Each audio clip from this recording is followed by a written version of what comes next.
ખૂબ જ મહત્વપૂર્ણ બાબતો: 1. ગોળને ખાવાથી કફ અને ગળામાં બળતરા જેવી સમસ્યા ક્યારેય થતી નથી. 2.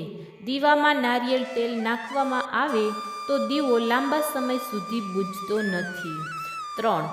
ચહેરા પરથી મેકઅપ દૂર કરવા માટે દૂધનો ઉપયોગ કરો. તેનાથી મેકઅપ સરળતાથી દૂર થશે અને તમારી ત્વચા પણ સારી રહેશે.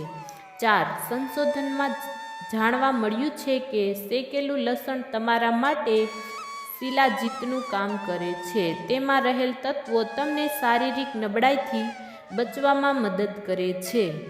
5. જેમના વધુ પડતા વાળ ખરતા હોય તેમણે એરડાના તેલમાં મેથીના દાણાનો થોડો પાવડર મિક્સ કરીને વાળમાં લગાવવું જોઈએ. 6. ડાર્ક ચોકલેટ ખાવાથી હૃદય તંદુરસ્ત રહે છે. 7. વાઘભટજીના મતે હંમેશા બેસીને પાણી ઘૂંટડે ઘૂંટડે પીવું જોઈએ.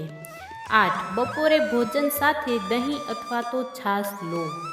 9. રાતે ખાટા ફળોનું સેવન કરવું નહીં. 10. સવારના નાસ્તા પહેલાં અને રાત્રિના ભોજન પછી ઓછામાં ઓછા 500 ડગલાં ચાલવું જોઈએ. જો મિત્રો વિડીયો પસંદ આવ્યો હોય તો વિડીયોને લાઈક કરો, શેર કરો અને સબસ્ક્રાઈબ કરો. વિડીયો જોવા બદલ ખૂબ ખૂબ આભાર.